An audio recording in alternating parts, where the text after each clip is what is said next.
G'day everyone, I'm the man called Kemosabe, the man with the plan from the land down under, and this is everything I hate about JSA World War 2.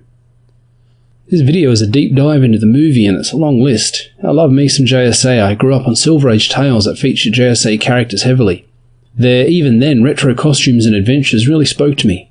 Even today I regard the Alan Scott Green Lantern costume to be one of the greatest superhero designs of all time. I prefer Jay Garrick's design over any other Flash, and Owlman's hooded costume lives in my head rent-free.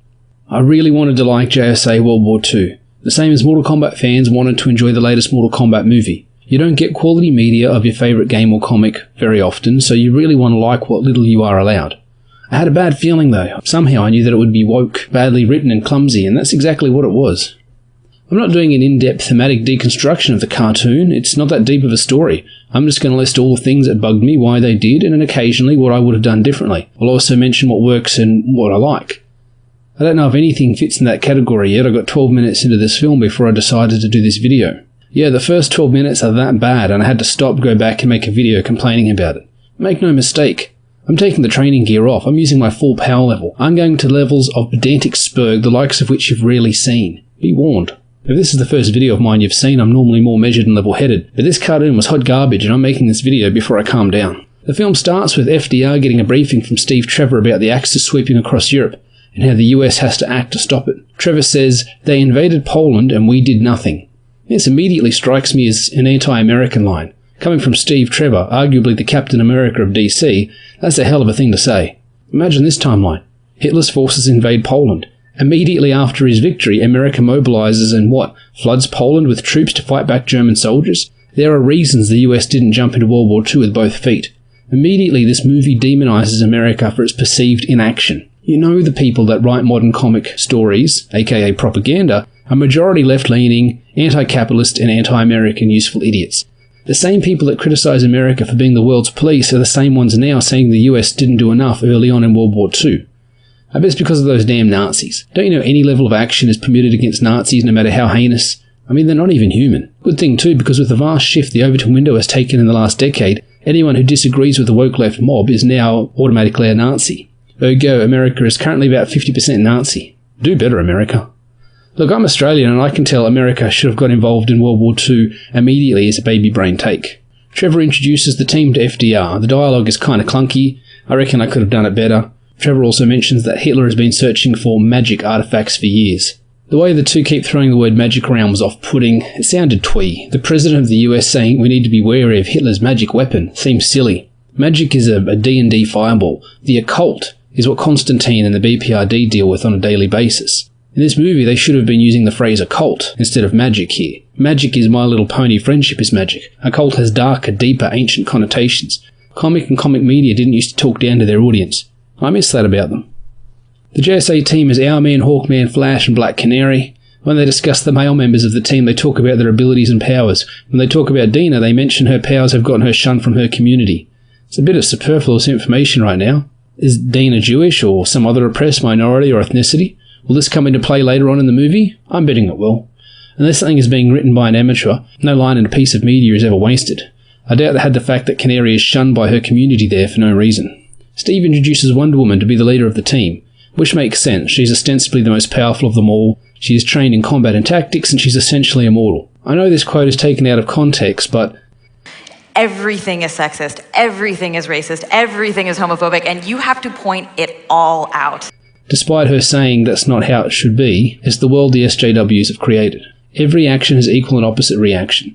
Just as the woke scolds have declared everything in media istophobic, there is no amount of representation and virtue signalling that ever makes them happy, so too have I grown to see their woke stances and virtue signals in everything they create. Funny they blame us for the istophobic elements they perceive to be in the media, but they control the media. They are writing all the media they are consuming. You could point to stuff in my comic and claim it's racist, sexist, whatever, because people in real life are racist and sexist, and the characters are racist and sexist when it suits the story. But how are the woke scolds going to point to the media they make and tell us it's our fault it's not woke enough? Anyway, I was very mindful of the imagery in this scene. FDR, a man, the president of one of the most powerful nations in the world at the time, sitting in a wheelchair as a woman wearing the regalia of his nation stands bold, hands on hips over him, asking him if he's ready to let her win the war for him.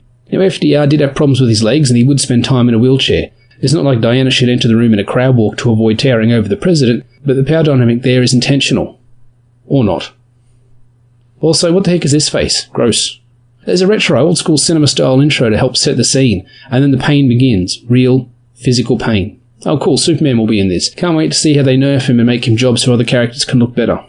At least this isn't Batman meets the JSA. I think Batman has had enough animated features for now. So, I hate everything about this scene. Everything. Every frame. I hate wimpy cuck autistic Barry, brought on by the CW show and Ezra, king of the chokeslam Miller. Learn it? Did you want to fight? Is that the deal? Whoa, bro. Fight? Yeah, you forgot about that, didn't you? This whole scene is some black girl running Barry down, telling him he's a garbage person. Yes, I know it's supposed to be Iris, but I'll be long dead in the cold ground before I recognise her as Iris. Barry was, initially and has been, portrayed as scatterbrained and perpetually late. The dynamic there is once he gets his flash powers, he doesn't necessarily get better at being on time because he's always off fighting crime. The guy who is always late gets super speed powers and he's still late. It's a fun conceit. This has been misinterpreted as Barry is on the spectrum and can barely function. He whines that he can't remember if he locked up the car or his apartment or turned off the coffee pot. Okay, you move at light speed. Go check. Don't bitch about it. Not Iris laughs at him and says she doesn't know how he survived this whole time. Her first line in the movie is to put Barry down. Barry ran so fast he was able to save not just the universe but all realities in the entire multiverse. Most multiverses are considered infinite. So Barry ran fast enough to save an infinite number of universes, an infinite amount of mass, and an infinite number of atoms. Barry Allen is one of the greatest heroes of all time, and he should have stayed dead because Wally became the Flash and should never have been shafted like he was. Barry grows into a confident, commanding, but humble hero who pushes others to do their best. He was a super speed coach and cheerleader that helped you dust yourself off and try again until you got it right. He exudes this hope of Superman, but without Superman's occasional loftiness. When the JLA got lantern rings, was it any wonder Barry got the Hope Ring? The character assassination of Barry Allen ranks right up there with Captain America, Cyclops, and Wally West. Decades of lore and continuity destroyed because Grant Gustin is a nervous twink and Ezra Miller was miscast as the Flash. Barry calculates the trajectory of the sun to ensure they have enough light for their picnic. I'm already cringing. Whenever Barry uses his powers, he doesn't move much faster than, say, Spider-Man. He's hardly a super speedster. Not Iris rolls her eyes at Barry's eccentricities, which is like totally ableist. Then we are treated to a cavalcade of pissed-off black girls shaming a white boyfriend. It's so painful to watch, especially on the back of Not Amber in Amazon's Invincible cartoon. I'm not black or a woman, but even I'm pissed off at how narrowly these characters are portrayed. Why can't black women be anything more than perpetually pissed-off ballbusters or sassy sex dolls always DTF?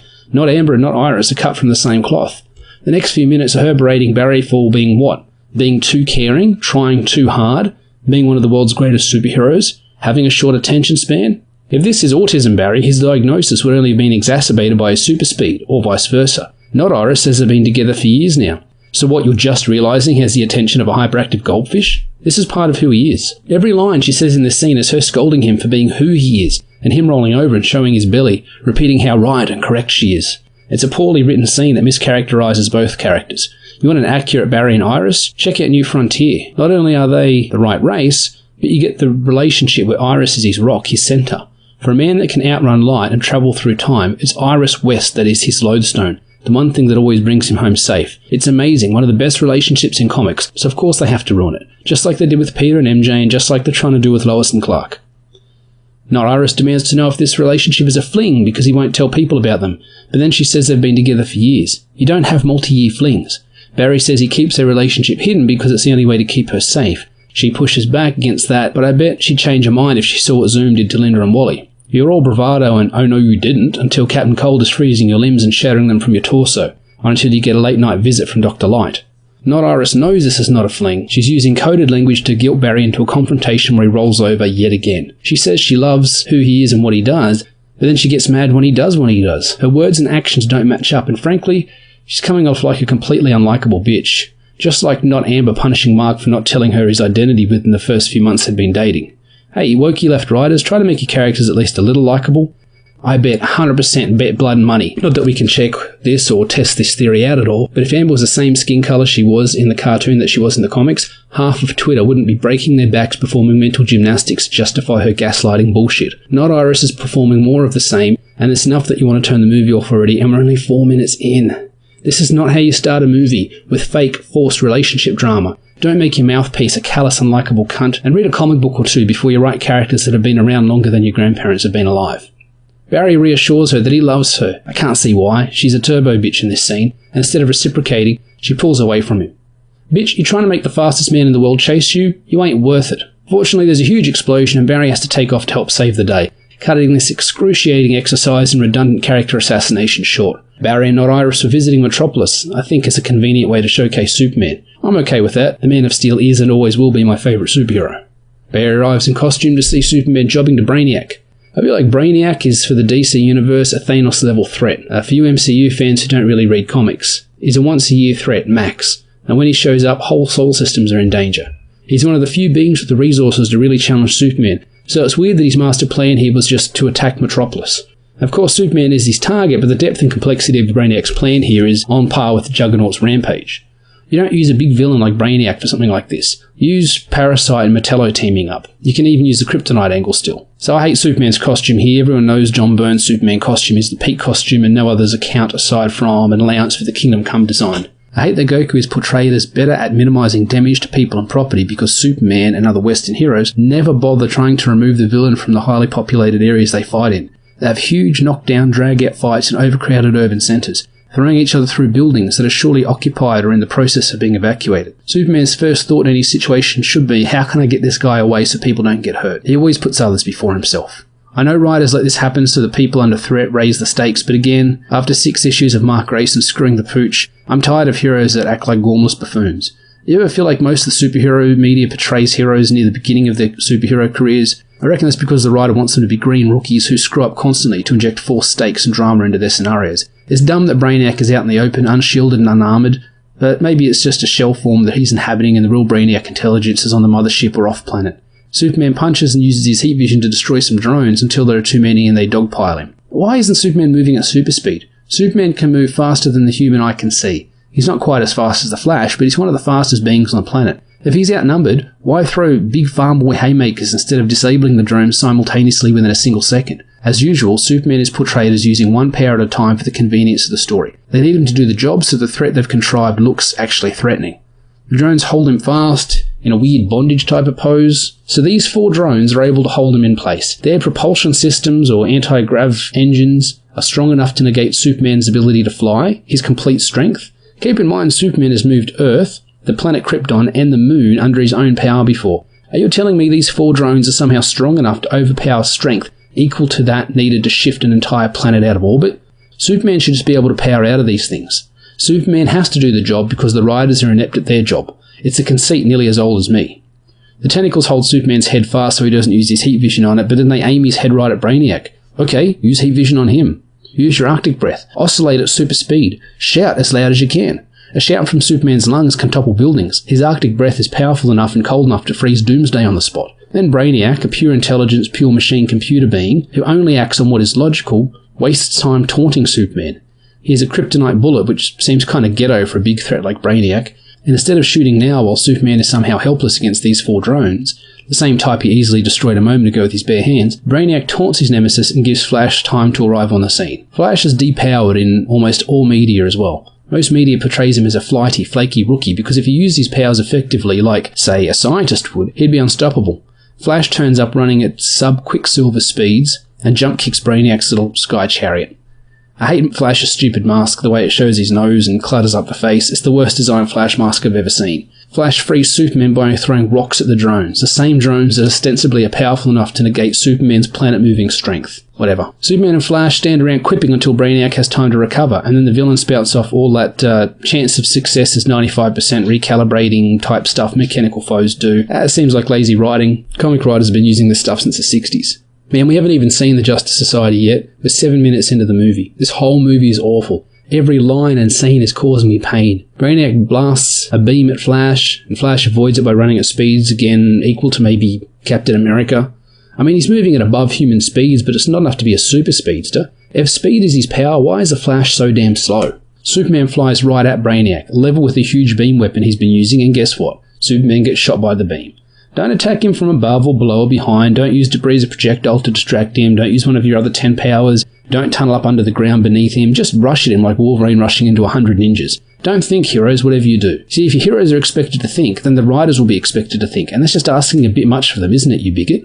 Brainiac has a kryptonite bullet in his chest that Superman somehow doesn't see despite being only maybe 30 feet away. Superman picks up a car and flies very slowly towards Brainiac. I assume to hit him with the car? Firstly, Brainiac's durability is, at times, portrayed to be on par with Superman's, enough that he can go toe-to-toe with him if he needs to. The durability of a car made out of earth metals and elements pales in comparison to the physiology of these beings. Hitting Brainiac with a car makes about as much sense as hitting me with a plastic shopping bag. I'd barely register it.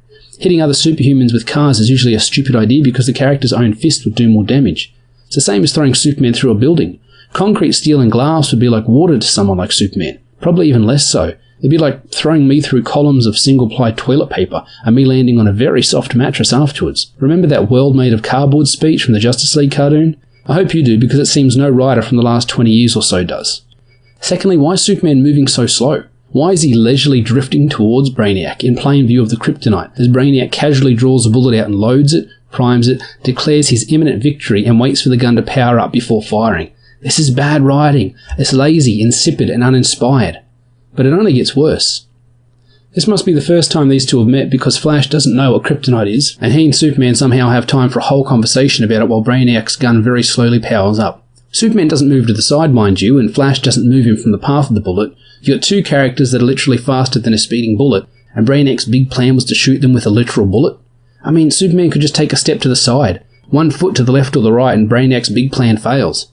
But instead of moving out of the way of the bullet, Superman stands right there and lifts the car above his head, I guess to throw it at Brainiac. I mean, he could have stepped to the side first. He could have clapped his hands together to create a huge sonic wave or use his heat vision or his Arctic breath. Lazy, lazy, lazy writing. Flash turns mid-dash to chase and catch the bullet. As at that moment he is pulled into some kind of vortex. He's surrounded by gold anks and we see Dr. Fate in the background. I tell you, if the JSA weren't in this movie, I'd have shut it off by now. I'm still mad there's no Alan Scott in here. We cut to World War II, as evil Nazis are getting trounced by Wonder Woman. There's no blood, but the power and speed she hits them with is murderous. There's no doubt they're dead. And that's fine, it's war. Captain America killed Nazis too. It's no wonder she is always the weakest part of DC's Trinity when her very conceit, her whole reason for being, is constantly taken away from her by writers who don't understand her. Is she a remorseless soldier, warrior and killer, or a paragon of peace and goodwill? She can't be both. Not fully, not really. Diana trounces the Nazis and Hawkman turns up to get ordered around by her. I mean, if you want to talk about experience and training, Hawkman outranks Diana by a couple of thousand years. Diana's power levels are inconsistent. Is she bulletproof? She blocks bullets with the bracelets, but if she's not bulletproof, she's nowhere near Superman's level. I like the Egyptian elements of Hawkman's costume here, but I prefer straight Thanagar Hawkman over reincarnated Egyptian Hawkman. A literal second after Hawkman leaves, Flash is expelled from the portal. With his superhuman hearing and vision, Hawkman somehow didn't see this and just keeps flying away, I guess. Flash knocks Diana over when he's ejected from the portal and she gets mad, mistaking him for an enemy. She assumes he is a Nazi superhuman and Flash asks who she is. Has the Barry Allen of this continuity never met Diana? Is Superman and Flash and presumably other heroes active in the world but Diana isn't? Did she die in this continuity? For that matter, has he travelled back in time to his own timeline, or has he been diverted to another universe altogether? Diana doesn't make the connection between Barry's symbol and Jay's. Flash stays there, hoisted in the air like an aborted Undertaker chokeslam for a full minute. Why is he such a cuck? Why doesn't he know Wonder Woman? Why doesn't he realise he's in the past? Has he not watched Saving Private Ryan or Hogan's Heroes? His first thought should have been, oh snap, I've somehow travelled into the past, I'm in Nazi-occupied Europe. The bombed-out buildings are quintessentially World War II. Now remember, Barry's a scientist and a time traveller, but he can't place that he's in World War II. The writers need the hero to be incompetent because incompetence is all they can write. They'd pitch a fit if they had to write a competent, coherent hero who knows what he's doing. Wonder Woman has to save Flash from a hail of bullets, rather than him phasing out of her grip, which he can do. Even better that it's Barry, because when he uses his super speed phasing ability, he does so harmlessly, unlike Wally. He should have already phased out of her grip and dodged the bullets himself. Diana accuses him of having the speed of Hermes, but he hasn't done anything at super speed yet that she has seen. You might say, oh well, he's disorientated, he's surprised, that's why he's not reacting in time. Okay, I'd buy that, but he should be processing at super speed too. It's a major point that Flash's entire life is on slow-mo, and all Flashers struggle to stay focused because they operate at lightning speeds. I went through a portal, I'm in the past, I'm in Europe during World War II, this is Wonder Woman holding me, I'm being shot at. That should all be processed in less than a second before he phases free and is prepared to react to bullets moving so slow they might as well be standing still to him. Flash moved fast enough to run back to Central or Keystone City to get Not Iris some sun cream in less than a second, but he's not fast enough to dodge bullets. Diana has the confident, strong warrior body language. Flash is a floppy, limp dick cuck ragdoll that she tosses around. Dina turns up, I love that retro costume, and her and Diana engage in that waffly nothing conversation the Japanese have mastered. I'm looking at you, Resident Evil 5. Nothing of meaning gets said. They're trying to paint Diana as his tactical leader, but her leadership advice amounts to, fight harder, guys. Then she questions Flash, and look at this body language. Look at these faces. They're feminizing and making male heroes into absolute buffoons. Barry Allen has never been a buffoon. He is a scientist, a policeman, a law-abiding hero that died to save all of reality, and then outran death to come back and keep fighting. The only time he's acted in character in this whole 13 minutes of the movie is when he hears someone in trouble, shouts of distress in the distance, and he speeds off to help without a second thought. That is Barry Allen. They still do this dumb thing where the writers must think super speedsters can only run at super speed. Barry runs towards the sound of the screams, stops, looks around at normal speed, and then runs forward a few more feet and does the same thing. This guy can phase through solid matter unharmed. He wouldn't stop and look about. He'd search the whole town in less than a second, every room and every side alley. Wally evacuated thousands of people from a town mid-nuclear explosion in less than a sec. Barry wouldn't search for someone in need like this. This is dumb, and this would get him and the other people killed. Ah, fuck these writers. Flash finds the Nazis about to execute the civilians, because there's no such thing as POWs in this world, and every man that was part of the German army at the time just hated Jews, right? When Flash finds these guys, he walks at super speed to pick the bullets from the air. Now he's fast. Now he can move so fast he can casually walk between bullets and disable the Nazis with a feet super speed slaps. But he couldn't be competent at all up until this point. Bad, lazy, inconsistent writing by bad, lazy writers. Flash is immediately out of breath, so I guess this is some sort of thing like in the JLA Avengers team-up, where his link to the Speed Force is limited or waning. Maybe something like him and Jay are sharing the Speed Force, and the powers divided between them. Flash saved a dozen lives here and knocked out a bunch of Nazis, so of course Diana hoists him about again like he's a bad guy. Stop writing women to be such assholes. Wonder Woman is such an asshole in this. She must have seen him knock out all the Nazis. She was only a few feet away when it happened, and she has superhuman senses. She must have seen it. If she didn't, Hawkman or Flash with his super speed senses would have. Making Wonder Woman this merciless hard ass, it doesn't make her tough and cool. It makes her an asshole. I hate her in this. I hate her rockabilly haircut too. Flash simpers and whines. He's finally figured out he's travelled through time. Hawkman makes the brilliant leap of logic that because Flash disabled the Nazis, he probably isn't working with them. Again, incompetent writers need incompetent heroes or they can't do their jobs. They are incapable of writing capable, competent heroes. This scene sucks. Both Diana and Canary threaten physical violence against Flash if he doesn't tell them the truth. Which he did. He told them he's from the future. But without additional information, it sounds insipid. He's a scientist, so he should give them some context. Don't just claim to be from the future and stand there waiting to get tortured by the women of the group. Jay and the other guys are stuttering voices of reason, while the two women are eager to torture Barry because he fought some Nazis for them. Like, Dina is literally chomping at the bit for the chance to beat up Flash. Carter talks about reincarnation. Jay says the Speed Force allows such thing as time travel. Then Carter suggests Diana use her lasso on Barry to find the truth. I mean, you think Diana would have thought of that herself, but she threatens torture instead. Even after the idea of the lasso is raised, Dina still wants to torture Flash. These guys are supposed to be heroes? This is some Watchmen level shit. I hate this. Whoever wrote this, I hate you too. Instead of using the lasso, even now, Diana shouts there's no time to discuss this. But you are, Diana. You are discussing it. You've been given an ironclad solution. Even Superman, even gods can't defy the lasso. But instead of using it, you berate the people in your command for suggesting it and waste time saying that you can't afford to waste time. Do the writers have no editors? Then a shell hits behind them. If I had time to think, hey, that's an incoming shell during the whining noise it makes as it approaches, surely the two guys in the team who can dodge bullets would have noticed too. How is either Flash going to be surprised by anything, let alone an incoming shell that telegraphs its arrival for long seconds beforehand? They could have made the Flash actually be useful here and cement his alliance with the Justice Society by having him evacuate them at super speed or dismantle the shell mid-air at super speed, rendering it inert. Instead, he pulls this face. What a cuck. Steve Trevor shoots an approaching Nazi plane out of the sky while Diana eye-bangs him, and then he is shot down in response. As he's crashing, Flash speeds off to save him, struggling against his own waning powers. Again, I'm going to guess he's sharing it with Jay or something, which doesn't really make sense because there have been multiple Flashes for decades, but I reckon it's something like Barry has to leash Jay's speed because in a temporal sense Barry doesn't exist yet, so he isn't able to access the Speed Force before he's born, something. Jay catches up with him and Barry teaches Jay a trick that Jay taught him years later, spinning their arms at super speed to create a tornado that they use to direct and cushion Steve's crashing plane. It's cool to see the two Flashes working together like this. Diana says, it seems I misjudged you, Barry, and Barry says, fuck you, bitch, you choked me and threatened me with torture. You tossed me around like a ragdoll because you thought I was lying when you have the world's best lie detector on your waist, and I'm wearing the symbol and colours of one of your closest allies. No, he doesn't say that. I said that. Fuck you, Diana. Flash just doubles over exhausted, and this shot looks like he's literally prostrating himself before her. Fuck you, Diana. Barry has saved more lives than you ever will. Steve warns him of another division of those awful Nazis are headed this way with plans to wipe out the village for reasons. Diana gives super basic commands. Carter, you watch the sky. No shit, bitch, he's the only one that can fly. Barry wants to help out, and Jay warns him of getting involved because it could mess up the timeline. Barry makes what I think is a Back to the Future reference, but son, you're a fucking scientist, a physicist, and one of the few beings capable of time travel. You shouldn't need pop culture references to explain this. They've given Barry a twee, watered down and goofier version of Wally's personality. Barry is all business, all about saving lives. He's among the best of all heroes, and they've made him a simpering sidekick in this movie. I still maintain there must be some kind of alternate reality, because Barry still doesn't recognise any of the heroes. Steve says it's because they're top secret, but surely 80 years on, some part of this would have come out, especially in light of Superman and Flash existing in the modern world. In the subsequent battle, the Justice Society is seen by dozens of soldiers, enemies and allies. I can't see how no one has talked about this in 80 years.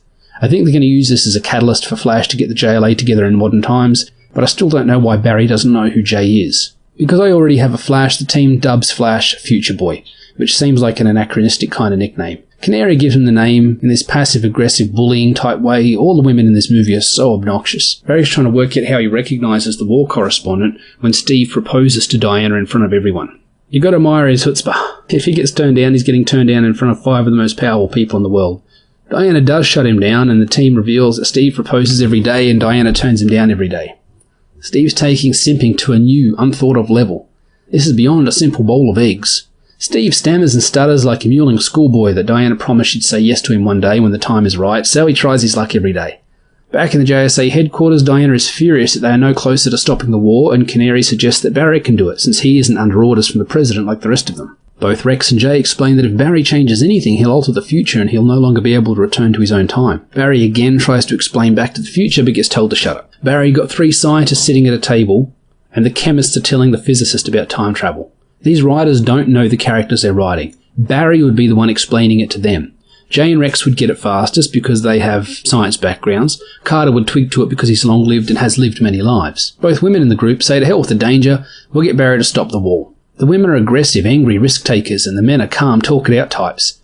Seems these writers didn't get the memo that everyone's sick of subverted expectations. Flipping gender roles isn't the middle finger to the heteronormative cisgendered patriarchy that you think it is, it's just lazy fucking writing.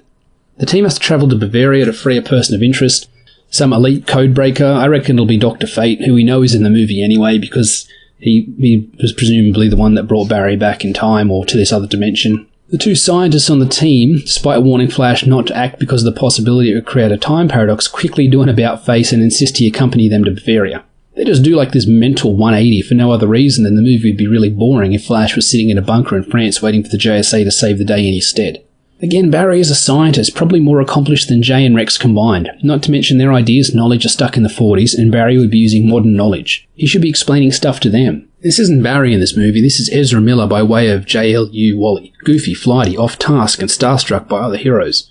If you want to read the best early career Barry Allen stuff out there, check out Mark Waid's. Yes, I know, he used to be a really good writer, he used to be one of the best. Justice League Year 1.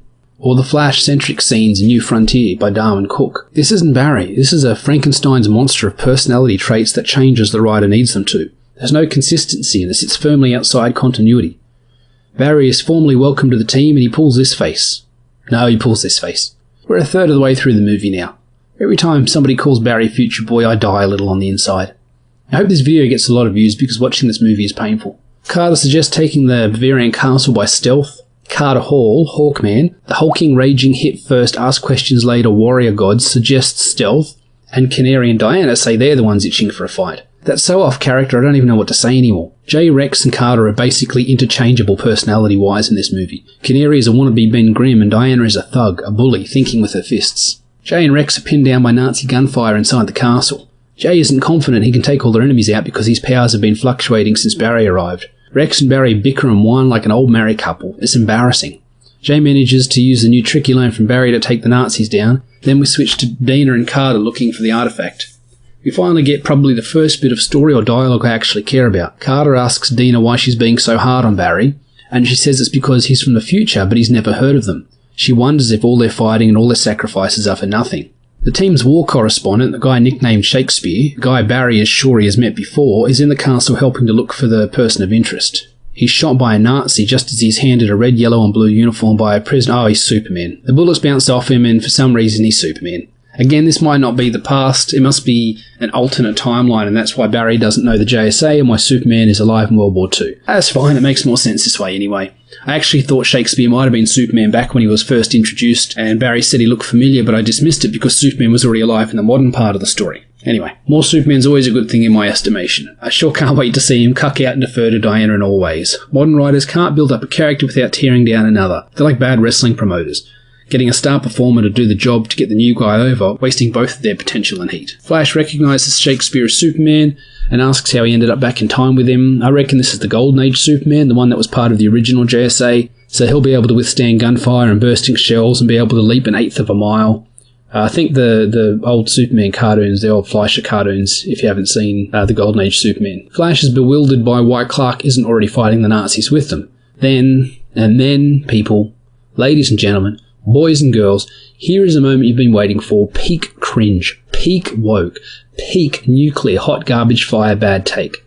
They've spent decades turning Superman bad in every incarnation they could get their hands on. They've made countless evil versions of him in alternate timelines. They've modelled dozens of evil Superman wannabes, Hyperion, Gladiator, the Plutonian, Sentry, Homelander. They've done everything they can to tear down the greatest superhero, the granddaddy of all modern superheroes. They lived to burn down his legacy and what he stands for. But even Bendis couldn't completely destroy him.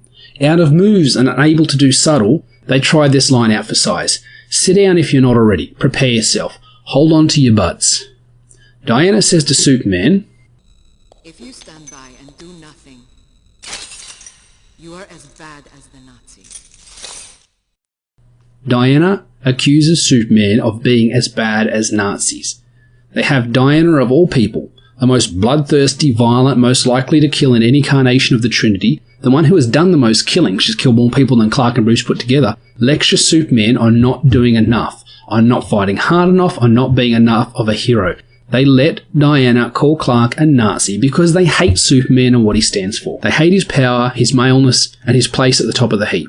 Clark reveals Ma and Pa Kent died when he was 3 and he went to live in an orphanage, and when he grew up in the orphanage he learned to look out for himself. Without Jonathan and Martha raising him, he grew to be cynical and a little selfish. Nothing that can't be turned around with Diana's selfless superiority to show him the way. They had to create a whole new timeline and kill off his parents to bring Clark down enough notches for Wonder Woman to be the moral compass of this world. That's a lot of cope right there. Clark gets the civilians out of harm's way and Barry realises, finally, that he can't be in the past of his world. He's in a different dimension altogether. Now he gets to be a scientist. Notice characters only do things when it's convenient for the writer. Barry dodges bullets when they need him to, but otherwise he's barely a speedster. He's a double-digit IQ buffoon until they need him to remember he's actually a fucking scientist. The team finds Dr. Fate. Carter recognises him from a previous life, which I like. I like the idea they've fought alongside each other before in the past. Fate's a broken madman covered in scars and wounds.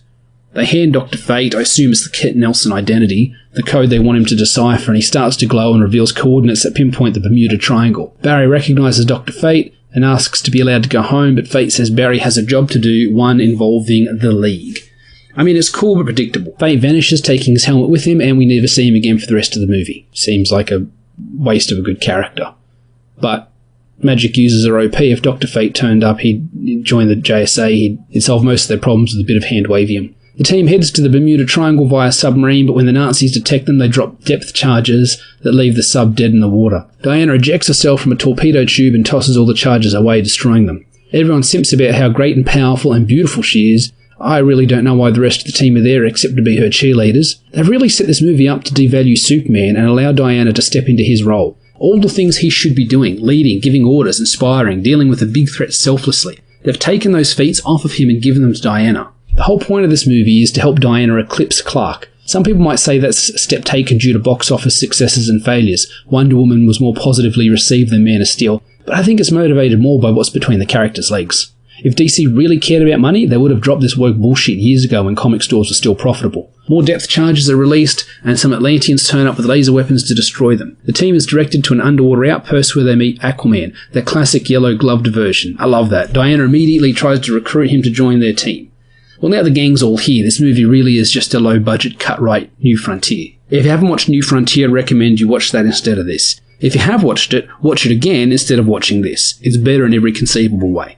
Aquaman traps him in a magic force field, and it's revealed that he's loyal to Hitler because his royal advisor mind controls him. I'm not sure who the advisor is supposed to be. I thought it was Orm at first, but this guy reveals that he's human, not Atlantean. I'd think Arthur would be more resistant to mind control because of his own impressive telepathic abilities, but I doubt the writers even know he has them. They probably didn't even read the Wikipedia article on Aquaman. They probably just simped over...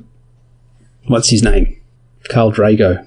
I can't remember his name. Anyway, maybe this guy is like an alternate universe version of Simon from the Fearsome Five. We'll see. The team can't break the magic barrier, but it's a magic barrier dome, so just punch down, you idiots, break through the floor. They had to have the blue-eyed, blonde-haired Aquaman giving the Nazi salute, didn't they? The one time he's not portrayed as Polynesian in recent media, and it's because they wanted the visual of making a white-skinned, blue-eyed, blonde-haired hero into a Nazi. No wonder these people are all salivating at the thought of Hydra Cap. You can't have... Jason Momoa, that's his name. You can't have Jason Momoa doing the Nazi salute. It's got to be a white guy. Jay and Barry team up to phase through the force field. Barry escapes, learns the Nazis and Atlanteans are planning a huge attack against the eastern US seaboard. At the same time, Arthur is planning on unleashing some great sea monster from the depths. Barry frees the team and they split up to stop the respective threats. As his Justice Society speeds towards New York, Barry and Diana fail to stop Aquaman from summoning some great Kraken-like creature. The JSA managed to rout the Atlantean Armada in New York with Steve taking the MVP spot. He just straight up murks the Fishman with his Thompson. Some sort of flying sharks with legs show up and attack. Hawkman is mortally wounded, saving Black Canary, and as he lays dying, she professes the love for him and he gives her the most boilerplate basic bitch don't give up on life, don't give up on love, because love makes life worth living speech. And as he breathes his last, he calls Shayera's name. Canary goes Super Saiyan and screams the flesh off the shark creature's bones. Wonder Woman gets bodied by Arthur until Steve gets involved and runs Arthur over with a car. Rex tries to be a hero without his powers and gets gut shot. With Steve's interference, Wonder Woman gets a breather and takes Arthur's trident from him, lame, and steals Superman's speech about humanity has great potential and it's his job to protect them until they reach it. Like race-swapped characters and female versions of male superheroes, it seems this Wonder Woman can't have anything of her own. She has to copy Superman's homework harder than the CW let Green Arrow copy Batman's.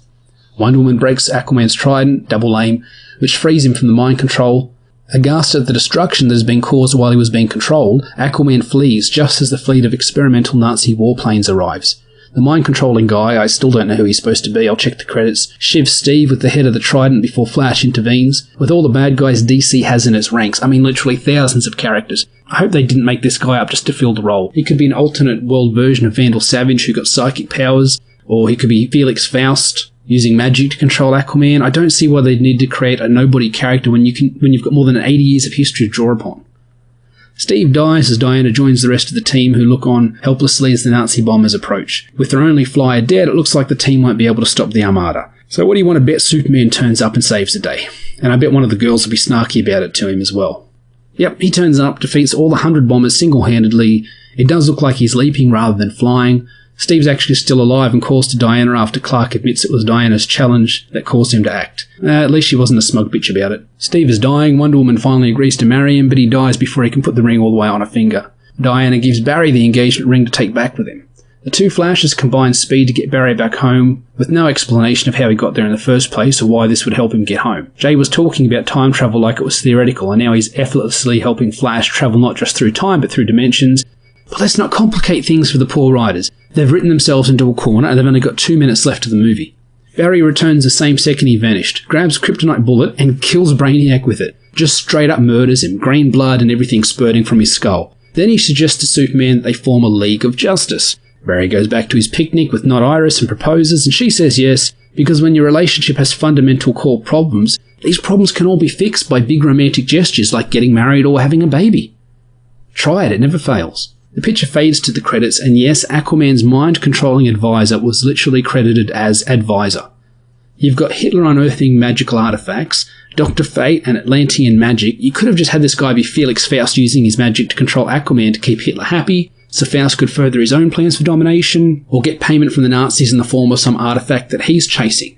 Lazy writing, full of plot holes, disrespect of continuity and long-established characterization. Gormless, idiotic, ineffectual men and frigid turbo bitch women, this is the future of Big 2 animation. The last DC animated movie I liked was JLA Gods and Monsters. That Apocalypse War that came out a while ago was the most depressing, bleak garbage I've watched in years, and I never caught the latest Superman animated feature after I saw the previews where Clark was preening about his ingenious addition of pumpkin spice to his co-workers' coffee. There's the concept of bending characters, making them act in a way that might not be in tandem with who we know them to be for the story or a single narrative. And then there is breaking a character. Currently, Cyclops is broken. Captain America is broken. Marvel is literally retconning continuity to cheat this Captain America into being the real Cap, and they changed Moira McTaggart into a reincarnating mutant so they could retcon the mess the X-Men have turned into. These characters have been broken by fan-fiction writing hacks who don't care about the scorched earth they leave behind after they destroy your favourite characters. DC won't stop until Superman is broken. They've been at it for at least a decade, and short of voting with your wallet, there's nothing you can do about it. Don't give these sons of bitches a cent of your money. As long as they make the destruction of your beloved characters their goal, they can't have a cent from you. It's the only weapon you have.